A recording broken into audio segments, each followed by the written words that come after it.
Hello, Marcia Cavanaugh. Thanks so much for joining us. Lawmakers are sometimes accused of pouring money down the drain. Well, this week, a deal was made to spend money on drainage. The deal to divert some tourism money to support the city's infrastructure was one of the major developments in the legislative session to date. We'll look at this story and other news from Baton Rouge, including the latest poll on the race for governor. Locally, we'll assess the mayor's first year in office and look at the politics behind last week's millage elections. We'll also take a special look back at the Mother's Day bus crash, which happened 20 years ago, and at the impact that the accident had on safety regulations. Joining us are tonight's Informed Sources, Errol Laborde, producer of Informed Sources, Tyler Bridges, reporter, The New Orleans Advocate, Roy Anderson, documentary filmmaker, and Stephanie Grace, columnist, The New Orleans Advocate. And we will go over to Tyler first because a deal has been struck. The mayor stuck to her guns and she's coming away with some money. Yeah, it's interesting. Some members of the hospitality industry who were negotiating with her about a month ago were saying privately they thought that she was wanting to go to war with the hospitality industry. And in fact, what she was doing was driving a hard bargain with some men who may be not used to that with this sort of a woman. And the deal is, Marcia, there's a phrase that's overused in Baton Rouge, a win-win situation, but I genuinely think that this one is. The hospitality industry has won peace with the mayor. They also avoided any major diversion of their money that they've been receiving, being directed toward the infrastructure. The mayor has now got $50 million in one-time money for infrastructure, up to $26 million in annual recurring revenue for infrastructure. And the governor blessed the deal, brokered the deal, and he'll now be able to come to New Orleans and campaign and say, hey, I was the guy who helped bring money for the roads and streets, and really does seem to be winners all around. Now, I'm sort of speaking almost in the past tense, but the deal has passed the State House. There are 3 bills. And they still need to go through the state Senate, but there's really been no opposition so far. And so one of those bills puts that penny back, what had been called the lost penny, 1% back on the hotel tax rate, right? Yeah, one of the ways that they're going to come up with a recurring revenue for infrastructure is that there'll be a 1 percentage point increase in the hotel tax. And then another bill would increase the short-term rental tax to make it equivalent to the hotel tax. And that piece will actually require ultimately the voters of New Orleans to approve. It's a bill by the legislature that would authorize the election in New Orleans Parish. And so people in New Orleans would be choosing to, in October, whether to increase that short-term rental tax, basically Airbnb. Right. And another piece of legislation deals with the proposed hotel. Right. The Convention Center wants to spend or have spent $550 million. Maybe $100 million of that would come from the reserves of the Convention Center, which is a state entity. They want to build that hotel at the upriver end. There's been a lot of controversy about that hotel. The unions have come out against it. Joe Yeager, who was going to develop the hotel for the Convention Center, has pulled out. But the bill that is now, again, halfway through the legislative process would basically allow the Convention Center to own the hotel. Right now, they would not be able to do that. And the Convention Center is giving up $28 million. They're giving that to the city as part of the overall deal, and that money would go for the one-time money that the mayor has been wanting for infrastructure. And the big, you said that not that much money is coming from the tourism industry. Where it's coming from is visitors in these new taxes. So I think there's really an attitude in Louisiana. This is probably true everywhere else. People want tax revenue, but they want someone else to pay those taxes. And as you mentioned, most of the money for the annual revenue that would come in for the city's sewage and water board would come from visitors through the increased tax in hotels and short-term visitors. So as you said, it's $50 million up front, is it? That $50 million of one-time money, and $36 million of that would actually go for bills that the sewage and water board owes. So that money actually will go for things that have already been spent. So that still leaves a need for money to fix the drainage system. And the voters of New Orleans, at some point, the mayor has said, will be asked to vote for a drainage fee It's a tax that would actually everybody would pay who has property, including the government and nonprofits who don't pay property taxes today. But the mayor's attitude or her approach has been, let me get this money from the state first. Let me start spending some of that money so people can see the benefits. And then once they have confidence, then I'll go before the voters in Orleans Parish, according to her, and ask for this drainage fee. So with this deal, and we do see some more money, some monies that the city can count on to devote to infrastructure, but definitely more is needed. And the tourism industry now, I mean, this has been sort of a volatile time between the two. They've come to an arrangement. But the tourism industry is also looking at maybe some change in the organizations that promote tourism. Right, there are two main groups that promote visitors to New Orleans right now. New Orleans and Company, which was previously called the New Orleans Visitors and Convention Bureau. It's actually a private entity. It's the bigger one. They try to bring visitors, business visitors, convention groups to town. Then there's a smaller one, is the New Orleans Tourism and Marketing Corporation. That is going to be folded into the New Orleans and Company, and that's another what's called, I think you can call it a win for Stephen Perry, who heads the New Orleans and Company. So actually, the tourism industry folks were actually pretty nervous about these negotiations, how we're going on, and they've come up with some pretty big wins in the final deal that is now going through the legislature. You know, I remember when the marketing commission was started, and I think it's funded by revenues from the hotel tax, and the idea was get this entity, give it money to go out of state and to advertise, and they purposely wanted to keep it separated from the tourist commission. That at the time was seen as a reform, as being a good idea, Right. and it's something that you knew would not last forever. At some point that was going to give in. Yeah, and this entity, the Tourism Marketing Corporation, markets New Orleans for leisure travelers, but now that's going to be folded And into they've New done a Orleans lot and of Company. online, and they've tried to be very innovative that way. You know, I was in New York a few years ago, and there was one of the big subway stations, and every poster was for a local New Orleans business, and I realized it was them. That's what they did. They kind of bought out the subway station. Interesting. So, I mean, what's the marketing corporation's reaction to this? I mean, this is the Well, tourism it's industry. led Is they by agreeable to it? It's a deal. It's a fait accompli. Yeah, it's led by, right now the Tourism Marketing Corporation is led by Mark Romig. Anybody who's been to a Saints game has heard him as a Heard that stadium voice. announcer. And he's very well respected within the tourism industry. He is now going to go work for New Orleans Company. There is a transparency issue that's going to be raised because New Orleans and Company is a private entity. So the public they get actually a lot of public dollars, but exactly how they'll be spending that and their salaries is something we will not know, whereas the New Orleans Tourism and Marketing Corporation has been a city agency. So when will this happen, or has it already? All this The stuff will be, blend. well, the They're- bills have they're got to be working it up? approved by the Okay. legislature, which we expect as they go through the Senate, signed into law by the governor, but these things will be happening in the coming weeks and months. So they expect approval. Yeah, the three bills that are the centerpiece of this agreement all sailed through the House. Okay, all right, Tyler, thanks a lot. Steph, over to you. 1 year already for Mayor Right. Cantrell. And it was, as a lot of journalists were getting ready to look at her first year, there was a lot still up in the air. The big one was this. Right. And almost like journalists working on deadlines. So she came through with this announcement, and it was a huge announcement. And I think the other big thing that happened very close to that 1 year mark, Errol's going to talk about, which is the park millage passing, because she really made herself the face of that. So I would say those are two of the most significant things that happened in that first year. And both of them have something in common to me, and I think it's that LaToya Cantrell, when she ran for office, she really just showed that she could run the outside game, is what I would call it. Like, go to the people, get a lot of support against establishment. She's a community organizer. She's a community organizer. She came up through Broadmoor Improvement Association, and she used those skills, I think, very well in both of these fights.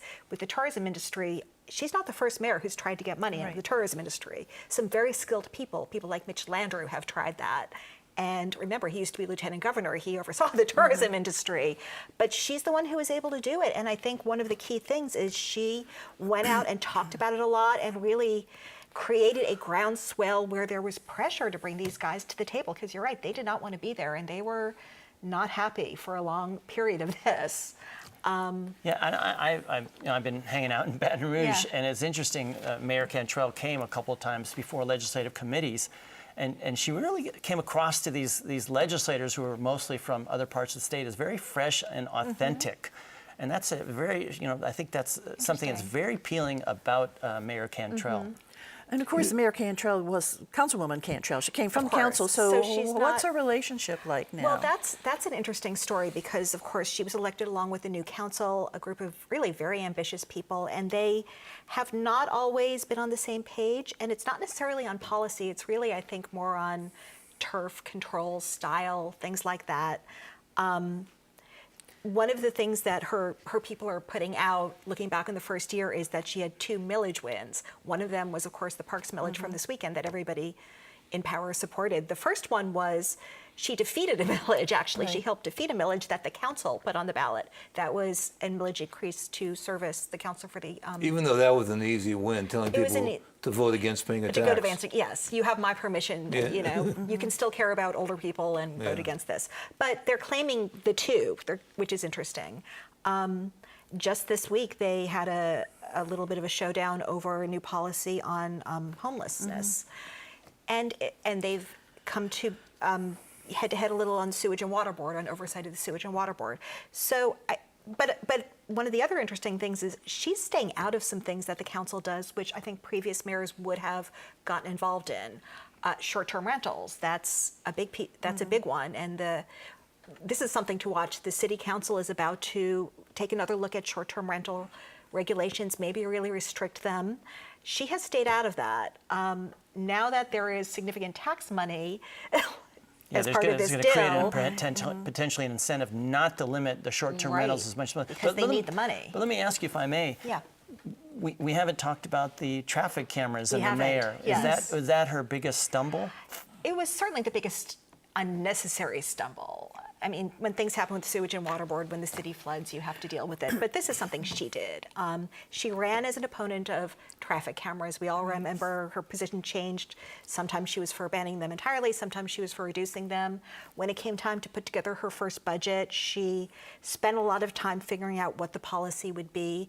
Because, of course, not only do they irritate people, but there's revenue that they raise. So that's the balance. And she ended up putting in this policy that she did not tell anybody about that reduced the speed at which you would get still over the limit, but at the speed at which you would get a ticket. A lot of people got caught in that, were very angry. It turns out it was recommended to her that she tell people. And if the idea is public safety, you want to warn people, and as opposed to raising money, tricking people. She absolutely defends it, but I think it was just a rookie mistake. Okay, year 1 down. We'll see how the next one goes. And, she said she's going to be looking at gun reduction, housing, things like that, quality of life issues going forward, and this drainage fee. All right, Steph, thanks a lot. Errol, 20 years, hard to believe, since a Mother's Day bus crash. Yeah, we had the 20 years this weekend, the Mother's Day crash. And reminding us about it is Roy Anderson, who's a documentary filmmaker. He specialized in doing films about local disasters, and not to exploit the disaster, but I think it serves a good journalistic purpose to, one, remind people about what happened.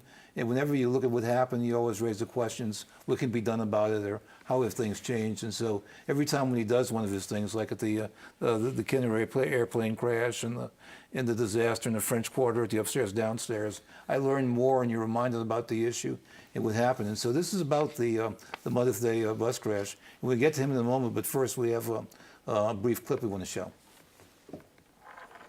WWL and WDSU's Charles Zewe was working for CNN at the time and was live on the scene. Many of the injured are elderly, and hospital officials are telling us that is complicating treating them. They are suffering from chest and leg fractures for the most part, some internal bleeding. They say that 2 of them are in very critical condition, literally battling for their lives. Now, motorists differ on what happened. The driver claims that he tried to avoid being cut off and suddenly swerved for the right. He says he doesn't remember what happened after that. But motorists following along behind the bus tell a different story. They say the bus just suddenly, for no apparent reason, swerved out of control. We were in our van traveling about a quarter of a mile behind this bus and a little car. The bus was in the left-hand lane, and the little car was about by his back quarter panel in the middle lane, and the bus sort of swerved in on the little car, but didn't hit it and swerved back into his lane, and the little car slowed down, and the bus went from the left lane all the way across into a cement metal embankment on the side of the road and just crashed full speed. The driver of the green car remains a mystery today. The people, the motorists who stopped to assist are to be extremely commended. There were many, many good Samaritans on the road who, when they saw what happened, didn't hesitate. They jumped out of their vehicles and they went to work in an effort to try to save lives and assist. The 1997 custom bus charters coach crashed at around 9 a.m. en route from La Place to Casino Magic in Bay St. Louis.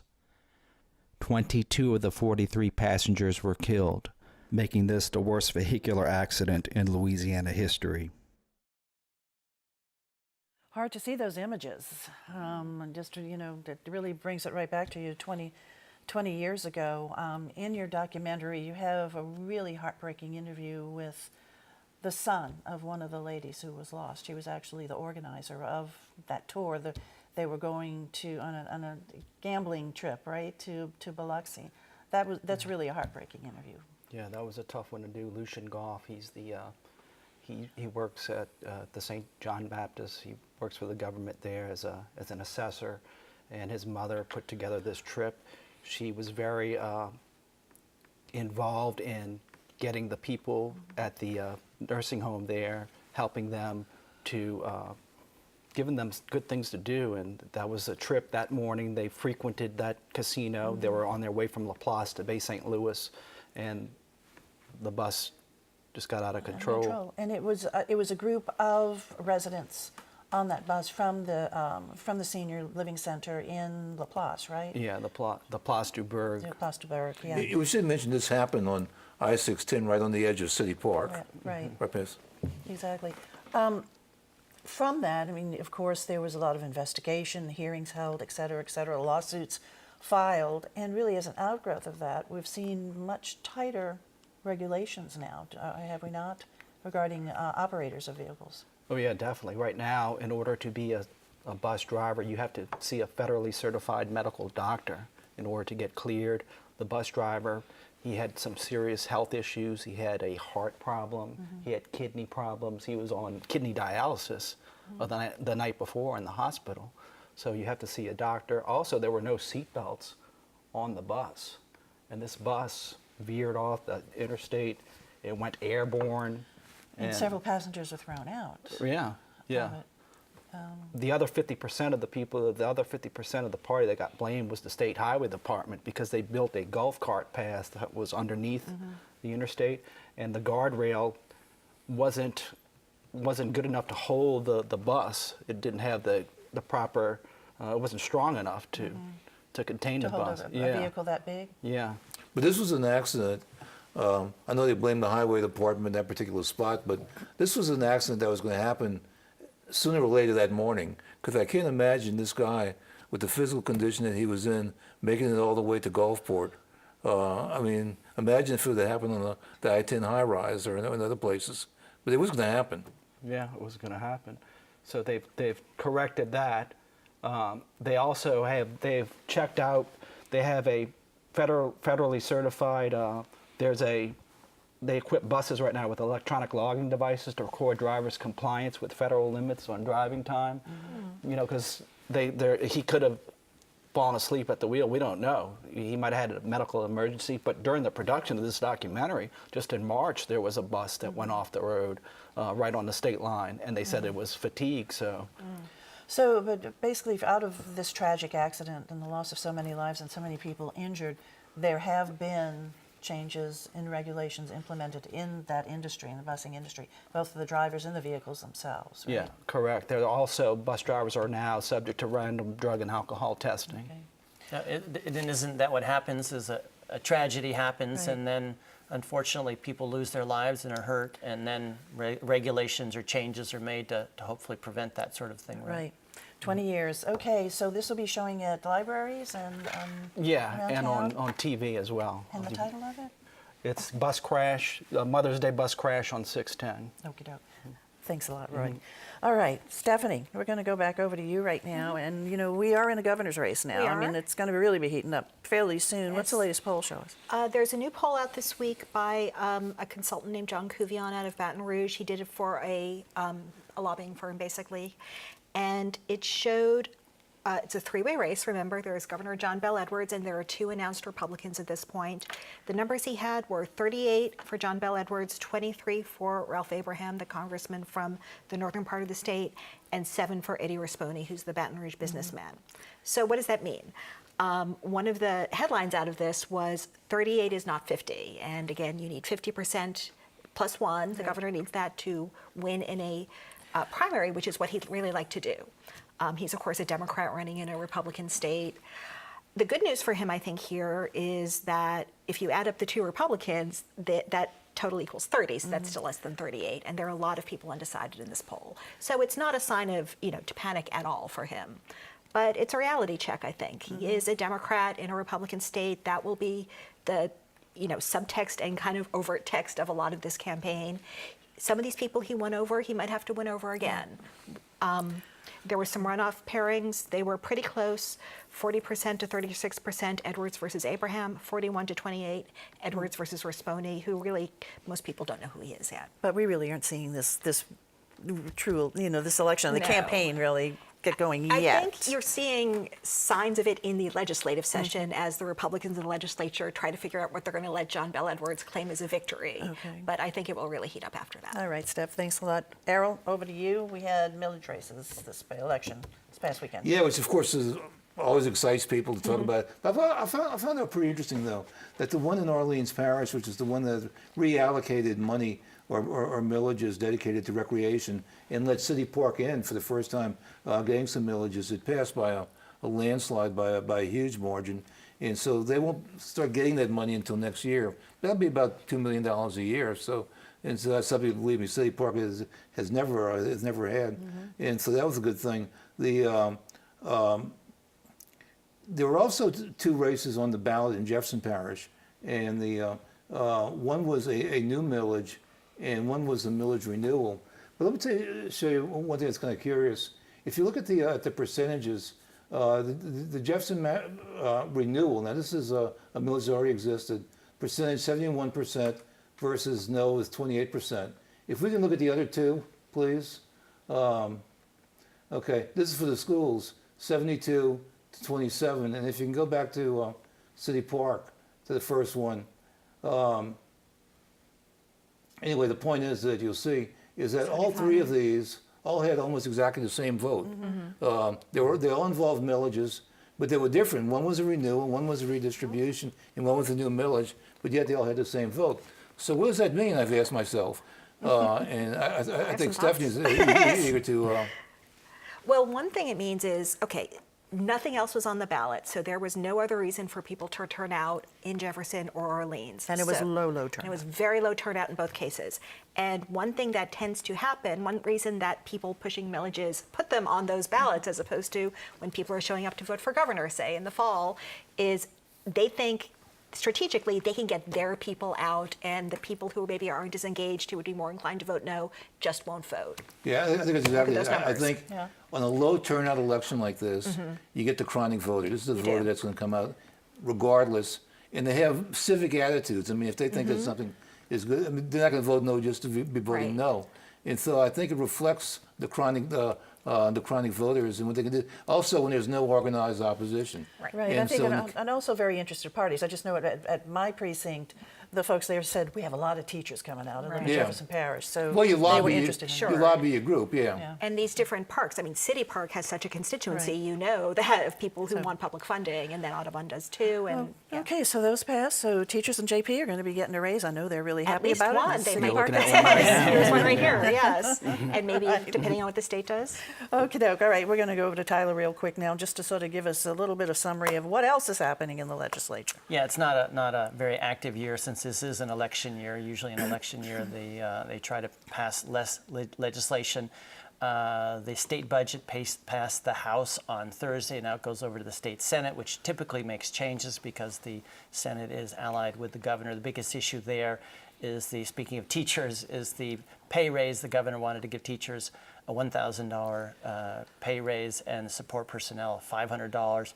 The House Republicans interestingly upped those a little bit, probably for political reasons. And then we have some other measures that might be of interest to people. There's a minimum wage that the governor wants to try to get through that he has failed to get through the legislature before. That bill is before the Senate. And also gender equity, pay equity for women. That issue is also before the Senate. And there's some other measures out there, one involving affordable housing for Orleans. That one is alive and has a good chance of passage. But the death penalty, there was some movement to do away with the death penalty. Yeah, and that one died. That one died. That one died in the Senate. So that one's not going anywhere. Yeah, and as well as also died the effort to make Louisiana the latest state, the 38th state, to ratify the Equal Rights Amendment, which older viewers will remember, but has been revived. I remember it. Absolutely. I said older viewers. So that one failed as well. But there's an abortion bill that looks Right, like that was it. that. And so, is on what's track. Louisiana doing about the abortion, real quickly? Yeah, well, Other abortion states are yeah, this is a really in the very, news. very conservative anti-abortion Right. state. So the latest bills are probably in pretty good shape. Okay. All right, time to look ahead, guys. There's an article in today's San Francisco Chronicles on the topic of why there's a decline in New Orleans-themed restaurants in San Francisco. It turns out there were a good many of it, and they trace it back to the 80s when Paul Prudhomme and Irma Lagasse did pop-ups there, and New Orleans food became very popular. But now that people are more health conscious and they see New Orleans food as being a heavier food, and plus there's been a population redistribution from people from the South, that several New Orleans-themed restaurants have closed lately in San Francisco. Well, they'll just have to come here to New Orleans to have New Orleans food. Huh? Yeah, I never eat New Orleans food outside of New Orleans. I don't know about you guys. And we have no San Francisco-themed restaurants here, so. Yeah. So looking ahead, I want to give a shout out to two of my colleagues, Jessica Williams and Jeff Adelson, have a major piece on Mayor Cantrell, expanding upon some of the issues that Stephanie has talked about. And I've got a piece on Mother's Day about a state legislator who is the fourth legislator in the history of the Louisiana legislature, the 207 years, who has given birth while in office. Oh, okay. Wonderful. Mother's Day bus crash on 610. It'll be aired on TV on Cox 4, WYVLA on Sunday, this Mother's Day at 4, Monday at 10:30, Friday at 6:30, Saturday at 10:30. Also at the Mid-City Library with a longer uncut version. All right. All right.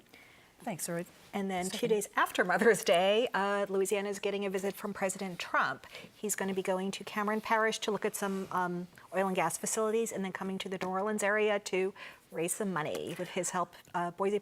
From friends Boise Bollender and Joe Cannizzaro, two big Republican fundraisers for And the that's area. this coming week. That's Tuesday. All righty. All right, guys. Thanks a lot for being here. Thank you all for joining us. We'll see you again next week for Informed Sources. Have a good evening.